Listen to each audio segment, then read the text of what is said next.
Bless your family. It's your Las Vegas neighborhood story administrator Sanders giving you some Black history that's local and national. We're going to talk about the historic, the legendary Jackson Street. Jackson Street is what Harlem is to New York City. Jackson Street is what Bronzeville is to Chicago.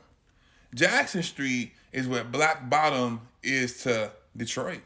So let's go back. Back in 42, a bunch, or a few, I should say, organizers, black individuals in Las Vegas came together and said, we need a business district on the west side, where they have moved from downtown to the west side. We need a business district with restaurants, barbershops, hair salons, different things that cater to our culture. So for the barbershop, they opened up Jackson Barbershop by Mr. Andrew Jackson. It was one of the, first barbershops in that area. In addition to the barbershop, they said, okay, we need to continue to build community. So we not only do we need a barbershop, we need to expand on the barbershops, and we need to also make sure that we have, casinos. So they had casinos open up. That's a iconic photo of Jackson's barbershop. Then they said we can't just have casinos and barbershops. We got to have a grocery store. They opened up Hughes grocery store. So they just kept expanding, and it literally went from the barbershop to grocery store, casinos, to restaurants, to,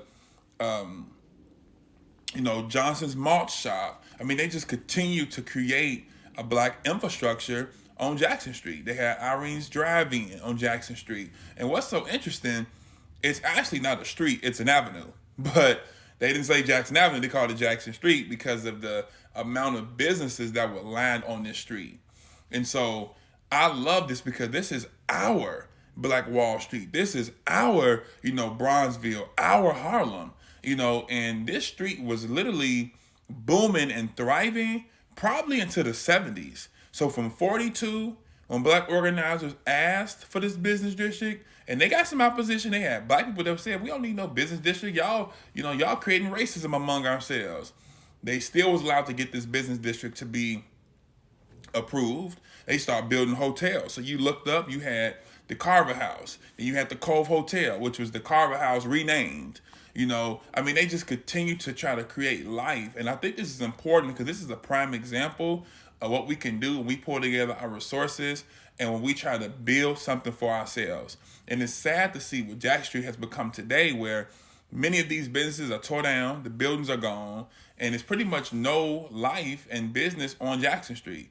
But shout out to individuals like Miss Dee and Marcus Allen and the Jack Street Alliance who are fighting to try to revive Jackson Street. And I'm grateful for those individuals, and I'm grateful for the legacy, the history of the famous Jackson Street. So again, y'all, let's continue to keep this history alive because they're trying to gentrify and take that history. We can't let them do it.